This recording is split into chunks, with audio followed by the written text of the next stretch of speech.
Tonight, CBS 6 reporter Tim Trudell took to the skies, giving us a look at how fighter jets protect us in the day since 9/11. Tonight, he shows us how the unit he flew with is part of a much larger group, providing more protection. It's Homeland Security like you've never seen. Well, Tim is back on the ground with part 3 of his special assignment. NORAD, or the North American Aerospace Defense Command, protects the United States and Canada. The part that protects us here in Virginia is the Continental Region, or CONAR. CONAR is headquartered at Tyndall Air Force Base in Panama City, Florida. Tonight, in the final part of my series on Operation Noble Eagle, we take you inside. Twin-engine F-15s and single-engine F-16s fill the air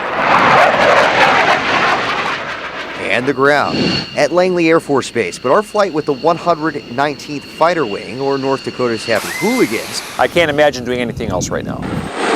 is only a piece of a much larger puzzle. It was directly a result of September 11th. Operation Noble Eagle Every aspect of our ability to respond has improved. is coordinated by the North American Aerospace Defense Command, or NORAD. For us here in NORAD, it's the security of the airspace and skies over North America. Anything on the chat lines today? No, sir, General. This is CONAR, or the Combined Air Operations Center. A bank of computers monitor the positions of both civilian and military planes. In all of the year 2000, we flew 147 sorties. Since 9/11, we have flown 39,000 sorties. That's almost 11,000 per year. The Air Force flies about 20%. The Air National Guard We fly F-16s. We fly an older version of the F-16 that's been modified specifically for the air sovereignty air defense mission.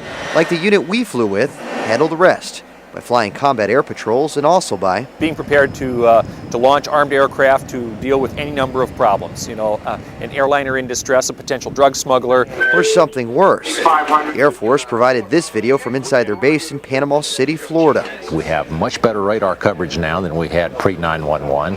They say they're tracking fighters, We keep losing that track. It's dropping out. protecting the president somewhere over West Virginia. Again, the president should be on the ground in about 30 minutes.